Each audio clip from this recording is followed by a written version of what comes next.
ये कैसी love marriage, love नहीं हेट मैरिज।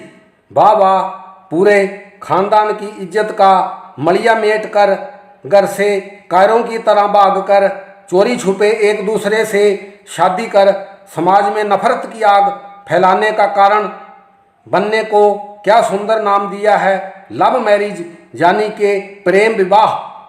गलत, बिल्कुल गलत। इसे सिर्फ और सिर्फ हेट मैरिज यानी कि नफरत फैलाने वाला सबसे बदसूरत कदम कहा जाना चाहिए।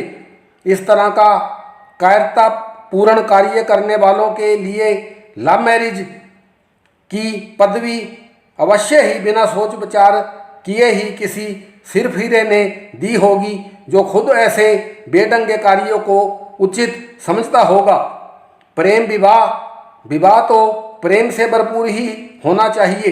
प्रेम के बिना तो जीवन ही अधूरा है। जिसके साथ हमने पूरी जिंदगी बितानी है उसके साथ हमारा रिश्ता प्रेम की आधारशिला पर ही तय होना चाहिए और शादी हो जाने के बाद से लेकर जीवन की अंतिम सांस तक आपसी प्रेम रहना चाहिए। विवाह चाहे सजातीय हो या अंतरजातीय, प्रेम के आधार पर ही होना चाहिए। परंतु लड़के लड़की द्वारा एक दूसरे को अपनी मर्जी से शादी के लिए चुन लेना, दोनों का ही एक दूसरे के घर वालों की आज्ञा के बिना ही उनकी मर्जी के खिलाफ घर से भागकर शादी कर लेना किसी भी प्रकार से प्रेम नहीं कहा जा सकता। जिन्होंने तुम्हें लगभग 20 साल तक अपना खून पसीना बहाकर प्रेम की धारा के प्रवाह के अंतर्गत पाल पोस कर इस योग्य बनाया कि तुम दुनिया वालों को प्रेम का सही अर्थ बता सको, अपने शरीर की वासना पूर्ति के लिए जिसे तुम प्रेम का नाम देते हो, दोनों ही परिवारों की इज्जत को मिट्टी में मिला उनके इतने सालों के प्रेम का गला किस वजह से घोंट देते हो? क्या तुम्हारे प्रेम, तुम्हारे लव पर पहला अधिकार तुम्हारे घर वालों का नहीं है? तुम्हारे प्रेम पर तुम्हारा पहला अधिकार तुम्हारे घर वालों का ही है।